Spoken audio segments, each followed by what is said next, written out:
A medida de um homem não está em seu posicionamento nos momentos de conforto e comodidade, mas sim em seu posicionamento em tempos de desafio e de controvérsias. Esta frase de Martin Luther King pode ser vivenciada quando recebemos uma missão ou uma tarefa muito difícil e amedrontadora. Um trabalho a fazer em uma situação em que o perigo é muito claro. Especialmente se você não é dado a ser uma pessoa de aventuras, gosta mais de uma vida pacata, de uma vida tranquila. E de repente essa vida sofre uma reviravolta e você é colocado numa situação de perigo e de ameaça com uma missão a realizar. Na Bíblia, várias pessoas receberam missões difíceis e perigosas quando estavam numa situação até certo ponto confortável, de rotina, de segurança em sua vida. E aí ocorreu a reviravolta. A vida não era a ideal, mas pelo menos era mais tranquila, mais segura. Um dos homens que passou por uma situação assim havia nascido na Judéia. Ele era da tribo de Levi, descendente de Arão, e ele havia sido preparado para se tornar sacerdote quando ele completasse os 30 anos de idade. E assim o restante de sua vida seria trabalhando no templo, no turno que lhe fosse designado, até o tempo de sua aposentadoria como sacerdote, ele teria esta vida tranquila. Mas quando tinha 25 anos, 5 anos antes de começar o sacerdócio, a vida sofreu uma grande reviravolta. Ele foi levado cativo pelo rei Nabucodonosor para a Babilônia, junto com o rei da descendência e dinastia davídica. Ali ele foi alocado perto de um rio, de fato um canal, e ele gasta os outros 5 anos da vida dele no meio dos exilados, morando ali no canal, vivendo da agricultura, das plantações que as águas daquele canal poderiam fornecer para a irrigação. Durante aquele período, um profeta que morava em Jerusalém, chamado Jeremias, havia enviado uma carta para os exilados na Babilônia, dizendo que se preparassem porque o exílio ia durar um bom tempo, que eles não deveriam alimentar esperanças de uma volta breve.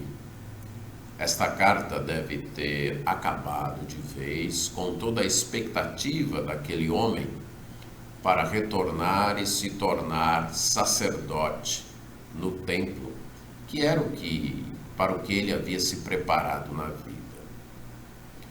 Alguns passaram a se reunir ali perto do rio para suas orações. Eles não tinham mais templo, as sinagogas ainda não haviam sido estabelecidas, e como naquele canal havia água corrente que facilitava os rituais de purificação, aquele povo daquela região onde ele estava, os judeus exilados, passaram a se reunir ali para fazerem suas orações, suas leituras da lei de Deus. E aí ele chegou aos seus 30 anos, sabendo que não seria consagrado para ser sacerdote. Mas então, uma outra reviravolta aconteceu. E esta era de fato de dar medo. Ele foi chamado para ser profeta. Ele não seria sacerdote. Ele teria uma outra vocação. Ele seria um profeta de Deus. E logo no seu chamado foi dito que ele enfrentaria grandes dificuldades, muita oposição, mas Deus o animou. E por 7 vezes Deus disse para o profeta Ezequiel não ter medo. A missão seria difícil, a missão apresentaria perigos, mas ele não deveria ter medo. Quando Deus chama uma pessoa, vocaciona alguém para um serviço difícil, cheio de adversidades e perigos, não é necessário ter medo. Não é necessário ter medo, em primeiro lugar, porque aquele que vocaciona, aquele que chama, aquele que dá a missão, Deus, ele é o Rei do universo. Ele é o Supremo Soberano. Não importa o lugar onde a pessoa estiver, não importa as situações que ela esteja enfrentando, Deus é o soberano. E esse Deus controla todas as situações. Esta verdade é manifestada a Ezequiel através de uma visão, a visão que o vocaciona e que é relatada nos capítulos 1, 2 e 3 do seu livro. É uma manifestação da glória de Deus. Deus se manifesta a Ezequiel de modo glorioso, mostrando ser o Rei do universo. E se manifesta ali na Babilônia, no desterro, no exílio. No ano 593 a.C., depois de 2 deportações do povo, sem reis, sem templo, sem ter um profeta até aquele momento, mas Deus ainda se faz presente. Deus, ali perto do rio, do lugar de culto, ele invade a terra. Os céus descem à terra. É dito então, no capítulo 1, verso 3, que veio expressamente a palavra do Senhor a Ezequiel, junto ao rio Quebar. E ali esteve sobre ele a mão do Senhor. E depois ele descreve como foi esta palavra. Ele viu então um vento tempestuoso vindo do norte, uma grande nuvem com fogo a revolver-se e o resplendor dela. E no meio dela havia uma coisa como um metal brilhante, uma espécie de carruagem. E no meio dessa nuvem havia 4 seres viventes, com semelhanças de homem, e tinham 4 rostos, cada um com 4 asas. E eles então conduziam uma certa plataforma, uma certa carruagem, que era como se fosse o trono de Deus. Deus baixando a terra. Deus vindo até o seu profeta. Ele diz que estes homens, estes seres viventes que tinham rodas, carregavam então esta plataforma que era brilhante como cristal e chegava a dar medo. E debaixo então estavam estes seres com suas asas. E ele então ouviu o rugido como de muitas águas, como se fosse várias cachoeiras caindo e fazendo barulho. E a voz como a voz do Onipotente, do Todo-Poderoso. E um estrondo tumultuoso ele pôde ouvir. E em cima da plataforma um trono como se fosse de safira, e sentado nesse trono alguém semelhante a um homem. Não era um homem, era semelhante a um homem. E ele diz, assim foi o aspecto da glória do Senhor. Nesta visão, Deus já mostra para Ezequiel, dizendo, olha, vocês podem estar longe de Jerusalém, vocês podem estar longe do templo, vocês podem estar sem o rei da dinastia davídica, o rei ungido, o rei prometido, mas eu ainda estou com vocês.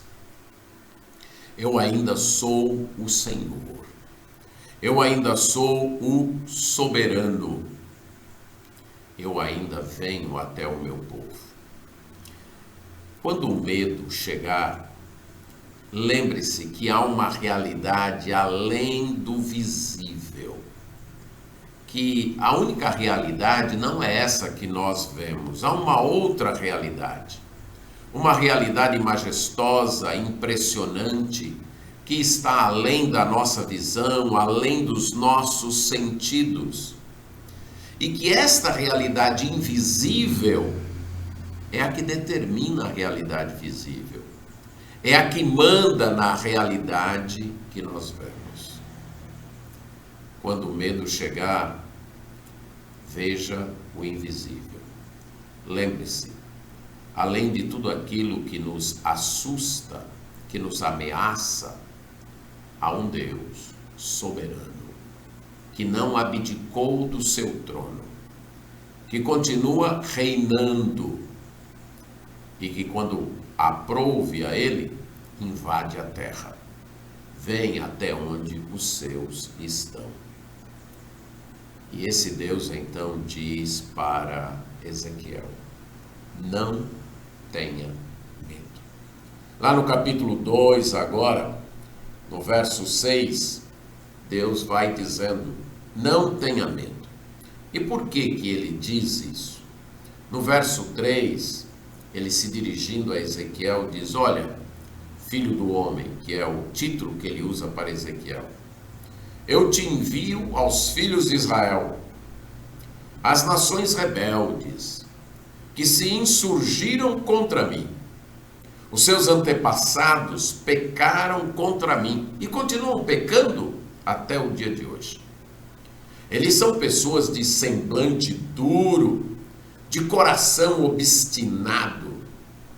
Mas é para esse povo que eu estou te enviando, para você dizer para eles: assim diz o Senhor.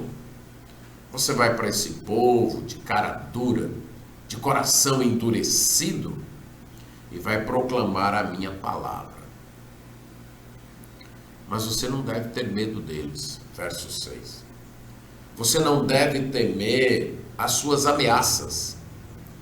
De fato, você vai estar no meio de sarças e espinhos.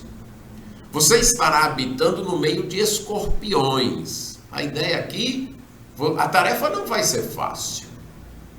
Não vai ser um ambiente propício. Vai ser um ambiente, uma terra cheia de espinhos, cheias de escorpiões. Vai ser no meio de uma casa rebelde. Mas você não deve ter medo. Não deve se assustar com a aparência do rosto deles. Você vai dizer para eles as minhas palavras. Você vai comunicar para eles as minhas palavras. Não tenha medo. Não fique assustado. Isso vai ser repetido lá no verso 9. Eu vou fazer a tua fronte tão dura como diamante, tão dura como pedra, para que você não tenha medo, para que você não se assuste, porque este povo é casa rebelde, eles não vão te ouvir. Quando Deus nos vocaciona para uma tarefa difícil, para uma situação perigosa, para uma missão adversa, não devemos ter medo, porque o Deus soberano, o Deus todo-poderoso, é aquele que está mandando, o Deus que reina em toda a terra. Ficou claro para Ezequiel que Deus reinava não apenas em Jerusalém, mas reinava na Babilônia também. Mas uma segunda razão para não ter medo é que Deus supre com o que é necessário. Diz no capítulo 2, verso 2, que o Espírito do Senhor entrou em Ezequiel. O Espírito do Senhor animou Ezequiel. Quando Ezequiel viu aquela majestade, aquela aparência gloriosa, ele caiu. Capítulo 1, verso 28. Ele ficou tão assustado que ele caiu. E o seu rosto, então, ficou na terra. Ele ficou caído, deitado. Mas Deus, então, fez com que o seu espírito entrasse nele e o pôs de pé. Não precisamos ter medo, porque Deus nos capacita, e nos capacita dando o seu Espírito. Ele não nos deixa sozinhos. Ele não nos abandona. Ele permanece conosco. No Novo Testamento, quando ele ordenou aos seus discípulos que fossem a todas as nações para fazer outros discípulos, ele disse: eu estarei com vocês. E mais tarde, conforme relatado no livro de Atos, diz: vocês receberão poder quando o Espírito Santo descer sobre vocês, e vocês serão minhas testemunhas. Quando Deus dá uma missão, ele nos acompanha na missão. Ele não nos deixa sozinhos. O seu Espírito nos acompanha. Mas não apenas isto. Deus também fornece a palavra necessária para nós comunicarmos. É dito aqui que Deus dá um livro para Ezequiel, no capítulo 2, verso 9, que ele tinha um livro, que nesse livro então havia coisas escritas. O livro era espécie de um rolo, um papel enrolado, como eram as formas dos livros naquela época, e estava escrito dos dois lados. E estavam escritos lamentações, suspiros e ais, que era a mensagem que Ezequiel deveria comunicar. E Deus então diz no capítulo 3, verso 1, come aí este livro, come este rolo. E Ezequiel então se alimenta daquele livro, e aquele livro então, que na sua boca foi doce como o mel, será o que Ezequiel iria profetizar. Quando Deus nos chama, ele nos chama para levar a palavra dele, as ideias dele, e não as nossas palavras, e não as nossas ideias. Nós somos apenas porta-voz. Levamos uma mensagem que não é nossa, uma mensagem que nós não criamos, que nós não inventamos. Algumas pessoas, quando são vocacionadas por Deus, ficam com medo, perguntando: o que eu vou dizer, o que eu vou falar? A palavra de Deus. Não precisamos criar mensagens, não precisamos inventar palavras. Basta estudarmos a palavra que Deus já nos deu. Basta meditarmos e nos alimentarmos com esta palavra, que poderemos comunicar o que Deus nos deu. Então não é preciso ter medo. Deus supre com o seu Espírito e Deus supre com a sua palavra. Ele já disponibilizou a palavra para nós. E Deus nos supre com esta palavra. E nos supre com o seu Espírito. Mas Deus também nos supre com palavras animadoras. Aqui no capítulo 3, verso 8, Deus diz: eu vou fazer você forte, Ezequiel. Não tenha medo. Eu vou fazer com que o teu rosto seja forte. Com que eles têm rosto duro, cara dura, pois eu vou fazer o teu rosto duro também. Eu vou te dar um ânimo forte. Então não tenha medo. Eu vou capacitar você a enfrentá-los. Eu vou capacitar você a fazer frente a esta casa rebelde. Sim, eu vou preparar você para isso. A missão não seria nada fácil. Posteriormente, Ezequiel vai perceber isso, vai notar isso que Deus falou, que sua missão não seria nada fácil. Seria uma missão complicada, uma missão difícil, porque ele iria proclamar para Jerusalém os seus pecados e os seus juízos, como aparece no capítulo 22, versos 3 a 5. E acusar alguém dos seus pecados não é uma tarefa fácil. Mas Ezequiel não deveria ter medo, porque Deus iria animá-lo. Deus iria fazê-lo forte e ele então poderia proclamar as palavras de Deus. Ao invés de colocar o medo no seu coração, ele deveria colocar a palavra de Deus. Diz no capítulo 3, verso 10: mete no coração todas as minhas palavras. Quando nós somos desafiados por Deus para uma missão difícil, para impedir que o medo entre em nosso coração, devemos colocar no nosso coração a palavra de Deus. E Ezequiel cumpriu a missão. Não foi fácil, foi difícil. Ele chegou a perder a esposa, que ele amava muito, que era o desejo dos seus olhos. Ele chegou algumas vezes a ficar mudo. Ele teve que representar a palavra de Deus de maneira muito difícil, mas ele cumpriu a missão.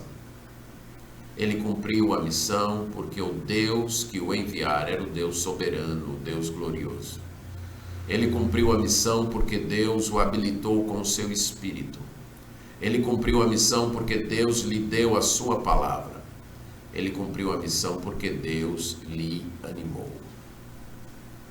Mas há uma terceira razão porque nós não precisamos temer. É porque o resultado não depende de nós. É dito para Ezequiel o seguinte, no capítulo 2, versos 5 e 7. Quer ouçam, quer deixem de ouvir, você vai falar as minhas palavras.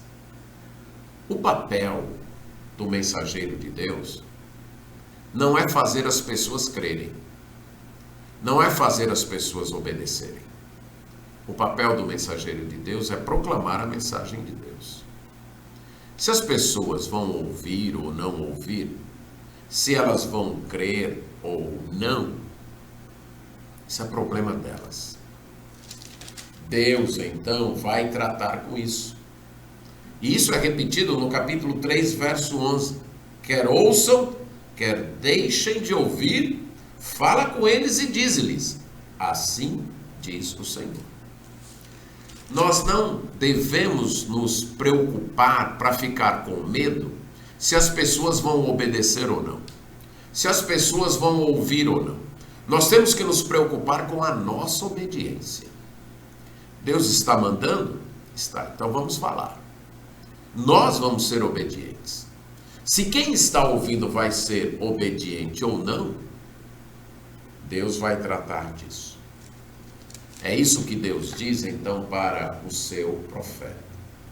Você vai ouvir o que eu te digo, capítulo 2, verso 8. E vai abrir a boca para receber a minha palavra e falar a minha palavra.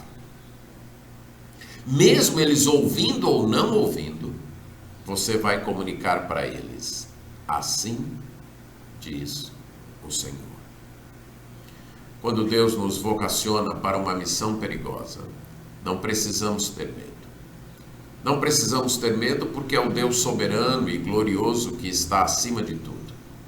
Não precisamos ter medo porque esse Deus nos capacita, dando o seu Espírito, dando a sua palavra e nos animando.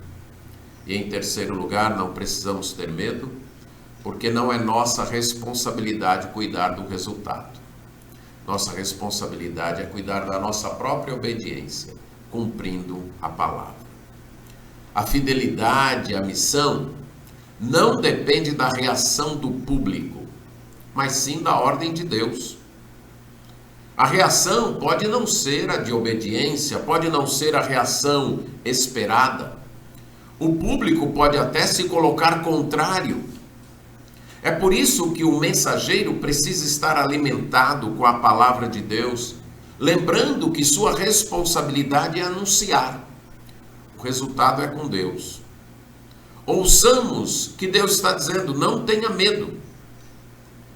Houve um certo governante na Alemanha, na época da Reforma, chamado Frederico, que enfrentou alguns problemas e dissensões quanto a algumas doutrinas.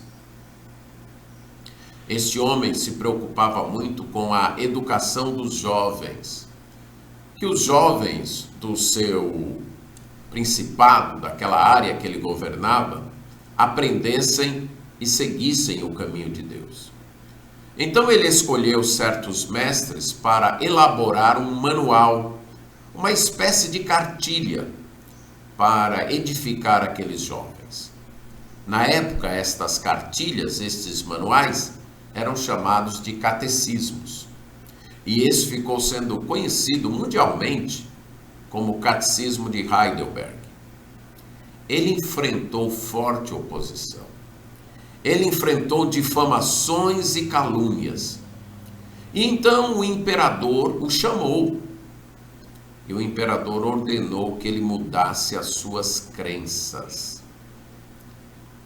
Mas parte de sua defesa foi ao lado do seu filho. E o seu filho segurava a Bíblia. E aí o príncipe Frederico, ao lado do filho, disse: Vossa Majestade Imperial, eu continuo com a mesma convicção que tornei conhecida antes de aqui chegar. E em questões de fé e consciência, eu reconheço apenas um Senhor, que é o Senhor de todos os senhores e o Rei de todos os reis. É por isso que digo que não é uma questão da carne, mas da alma do homem e de sua salvação, a qual recebi do meu Senhor e Salvador Jesus Cristo. Por isso, sou obrigado a guardar a sua verdade. Quanto ao mais, me consolo no fato de que o meu Senhor e Salvador Jesus Cristo prometeu a mim e a todos os seus fiéis que tudo que perdermos por causa do seu nome aqui na terra nos será restaurado 100 vezes mais na vida por vir. Aqui estava um homem que viu o invisível, por isso não teve medo, por isso falou o que tinha que falar, tal como Ezequiel.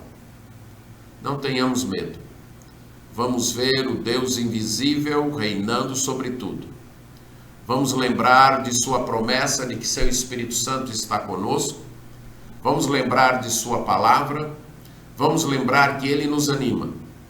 E vamos lembrar também que o nosso dever é proclamar a sua palavra em obediência a ele. E que o resultado é com ele. Por isso, não vamos ter medo.